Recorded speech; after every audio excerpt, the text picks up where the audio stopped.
मालवणचो बाई तोरो भारी दिसते भारी गणपतीची स्वारी अन आला धादिस मामाच्या घरी मालवण चिपळूण सावंतवाडी माझ्या कोकण गावांचो दिमाग भारी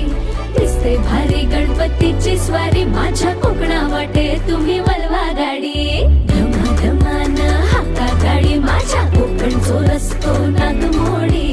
कारी नयवा बशी नयवा नाही तर सुसाट आगीन गाडी